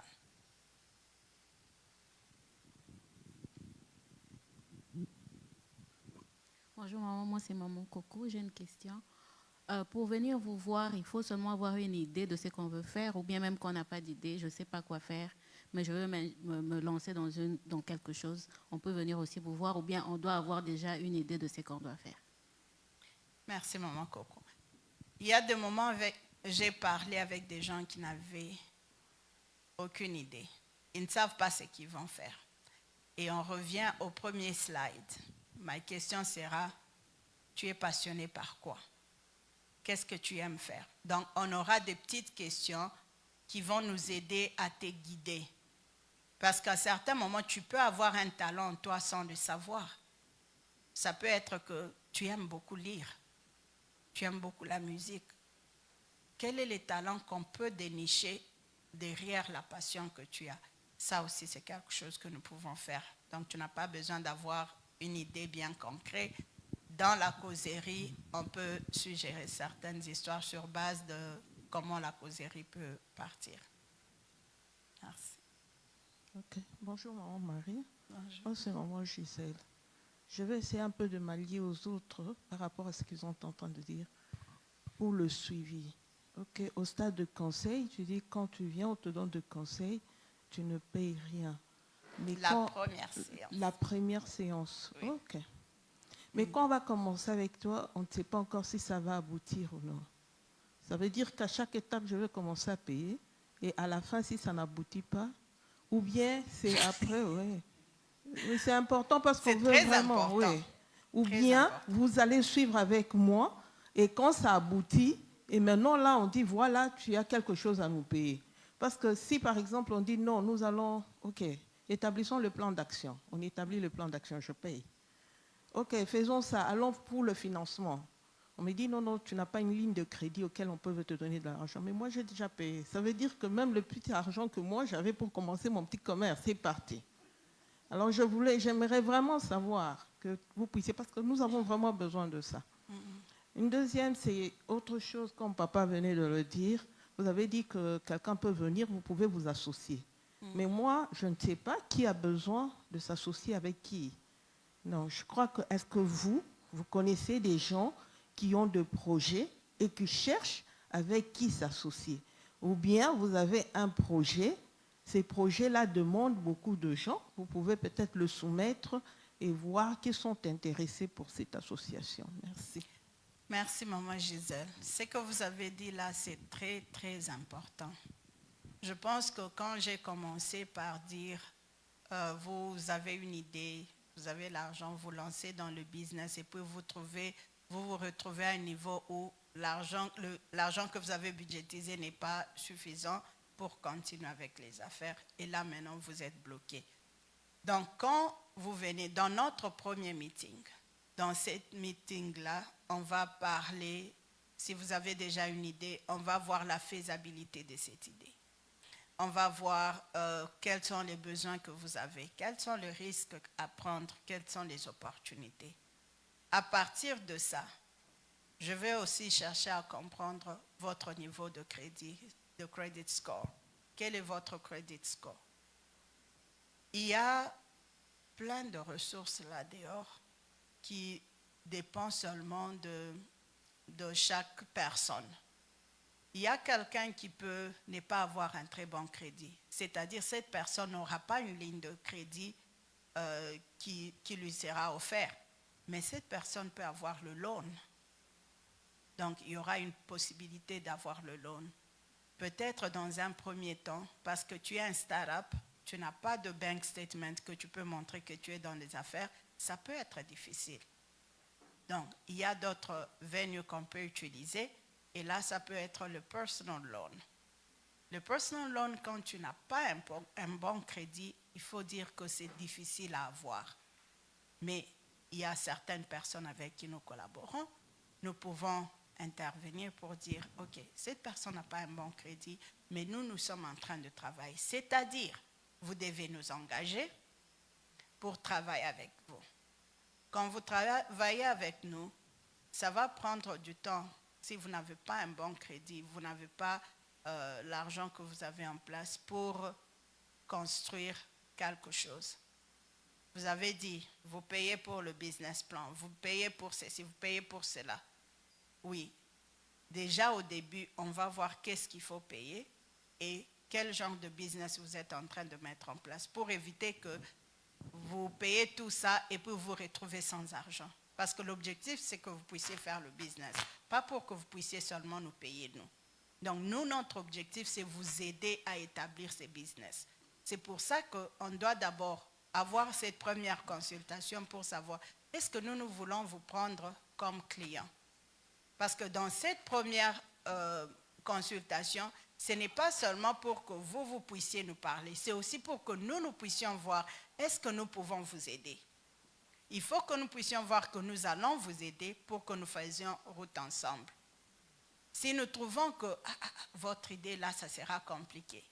Sorry, maman Gisèle, je t'aime beaucoup, mais ici, je ne saurais pas travailler avec toi. Donc, on essaie vraiment d'être honnête avec nos clients parce qu'on ne court pas après l'argent, mais on a le souci que les gens puissent établir les histoires et qu'ils évoluent. Ça peut arriver que l'idée que vous avez amenée, ça ne va pas vraiment marcher right away. Nous allons vous donner certaines idées. Qu'est-ce que tu penses de ceci? Est-ce que tu as déjà pensé à écrire un livre? Est-ce que tu as déjà pensé à faire ceci, à faire cela? Ces idées-là peuvent être de short-term projects qui peuvent t'aider pendant que tu es en train d'élaborer ton long-term project. Ces short-term projects peuvent commencer à te donner un peu d'argent que tu peux ramener dans le business.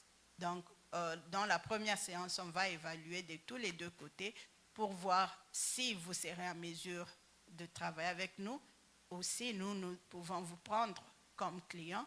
Et si nous vous prenons comme client, le minimum que vous avez qui va nous permettre de travailler, c'est-à-dire vous ne travaillez pas seul, vous allez faire l'étude du marché avec nous. Donc nous allons faire l'étude du marché pour nous rassurer que le marché que nous sommes en train de vous amener sera un bon marché. Comme je l'ai dit, il y a toujours des aléas que nous ne pouvons pas contrôler.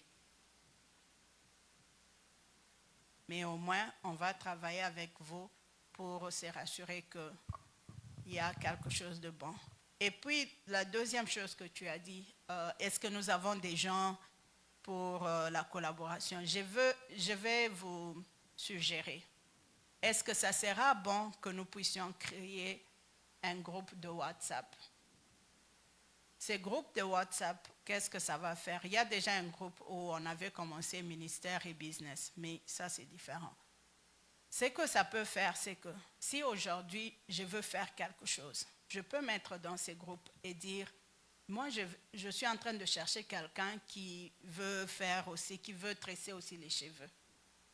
Peut-être maman Mimi veut aussi tresser les cheveux. Je ne le saurais pas parce que je n'ai pas causé avec elle sur ça. Mais si elle voit ça dans les chats, elle va dire, oh, moi aussi je suis intéressée dans ça. Ok, maman Mimi, tu peux parler avec maman Gisèle.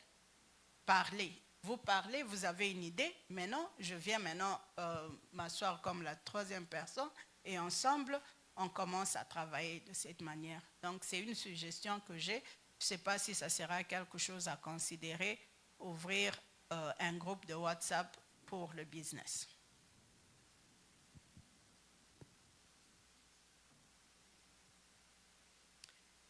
Une autre question? Maman, j'étais satisfaite? J'ai répondu à toutes les deux? OK.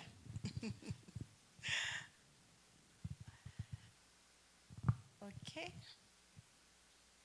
Je pense qu'il n'y a plus de questions. Ouf. Oh, il y a encore une question. Oui.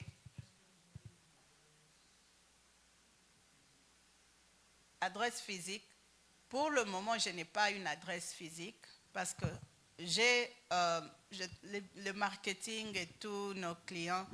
J'ai des clients un peu partout ici aux États-Unis. On a aussi des gens en Afrique du Sud et au Congo. Donc, on travaille, chacun est dans sa maison. Work from home. On fait le work from home et on travaille. Si on doit se rencontrer avec les gens, on trouve un endroit. Pour le moment, j'ai choisi Champagne Library. Oui. Alors, on attend peut-être Pasteur Sabin va nous donner un local. Alors, quand il va nous donner un local, alors là, ça sera physique et là, on pourra... Mais ça, c'est payant. Oh, maman Gisèle va commencer à comptabiliser l'argent. Donc, c'est déjà un business, c'est ça. Donc, pour le moment, vous m'envoyez un rendez-vous, on se retrouve quelque part, on parle, ou bien on les fait sur Zoom, ou bien on les fait sur téléphone. Et puis je me suis dit pour la session prochaine, parce que je parlais à quelqu'un avec qui je travaille, j'ai dit de temps en temps, il y a un qui vit Wisconsin, mais pour le moment il est avec sa mère. Je peux commencer à amener les gens qui travaillent avec moi. Comme ça, vous avez pas seulement ma perspective, mais la perspective aussi des autres personnes qui travaillent avec moi. Ou bien ils viennent sur Zoom. Comme ça, on évolue dans ce sens-là. Vraiment, merci beaucoup d'avoir pris le temps de m'écouter.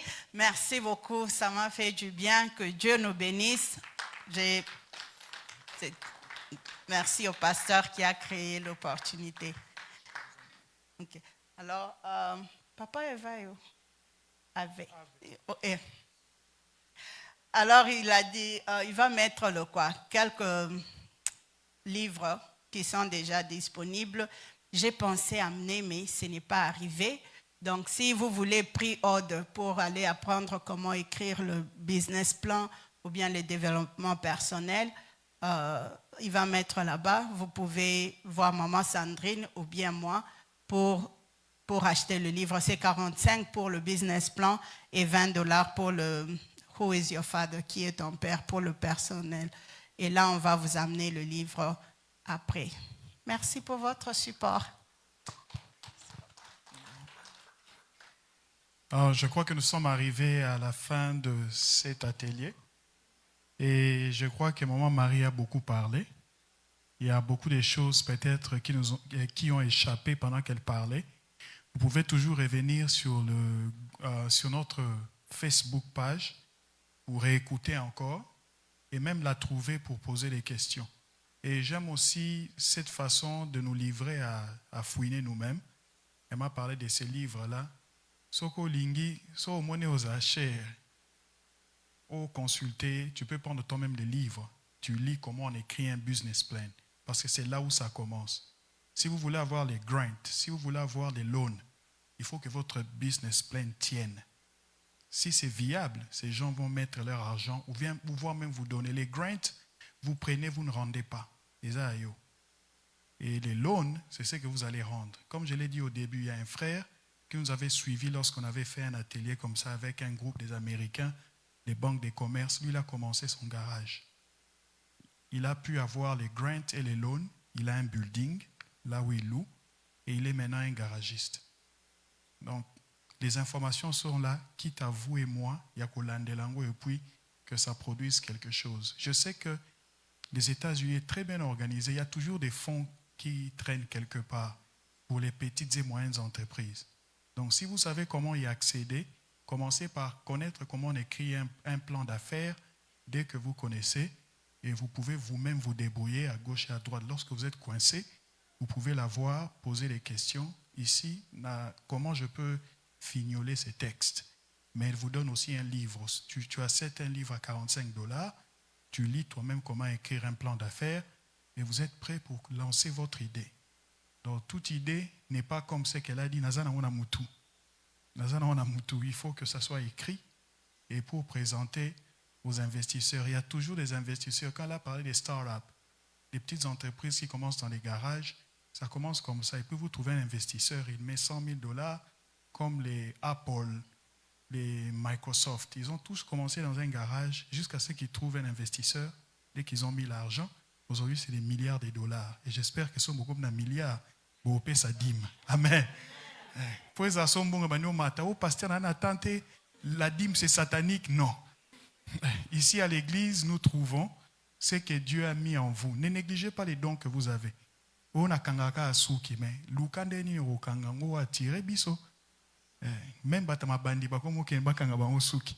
donc il faut faire assez que nous puissions bénéficier de ce que le pays a.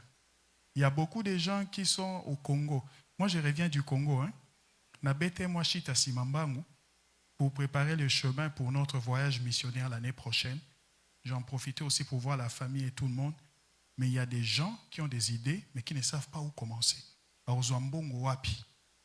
a visité une maman qui avait une petite boutique.